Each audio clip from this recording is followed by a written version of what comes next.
Bagaimana caranya mengeluh dalam Islam?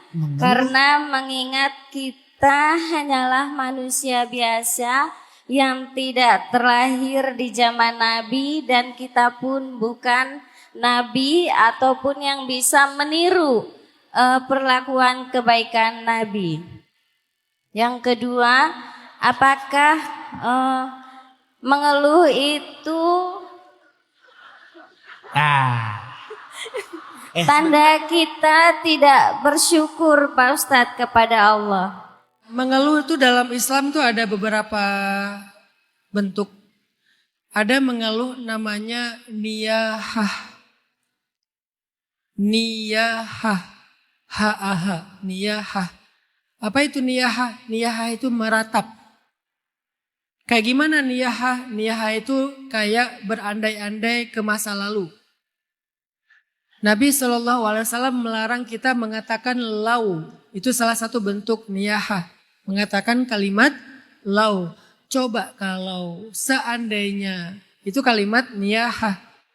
Ketika kita dapat masalah, dapat musibah, kita bilang coba ya kalau kemarin begini harusnya kan gak akan begitu. Itu namanya mengeluh niyahah. Dan itu dilarang dalam Islam.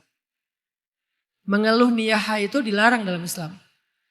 Mengatakan seandainya, mengatakan jikalau, mengatakan kalimat-kalimat berandai-andai di masa lalu. Karena masa lalu gak bisa dirubah. Jadi kita dilarang untuk berandai-andai tentang hal yang kita gak akan pernah bisa merubahnya. Sehingga dalam hadis Nabi bilang kalau seorang mukmin mendapatkan musibah, janganlah dia mengatakan lau anni fa'altu kaza wa kaza. Seandainya aku melakukan begini dan begitu. Tapi katakan saja qadarullah. Masya'a fa'al. Ini sudah takdir Allah. Kalau tentang masa lalu. Kalau tentang masa depan kita ngomongnya insya Allah. Hasbi Allah. La haula wa la quwata illa billah. Tapi kalau udah masa lalu, udah lewat, kita bilangnya qadarullah. Kalau belum mampu bilang innalillah, minimal bilang qadarullah. Kalau mampu lebih baik lagi, innalillah. Kalau kebaikan, alhamdulillah. Dan ini semuanya gantinya kalimat lau anni fa'altu kaza wa kaza. Seandainya aku begini dan begitu.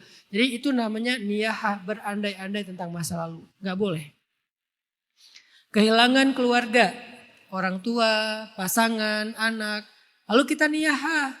Kalau dia masih hidup, pasti saya begini. Kalau dia masih hidup, pasti saya udah jalan-jalan ke sini. Nah ini namanya niyahah. Gak boleh kita niyahah.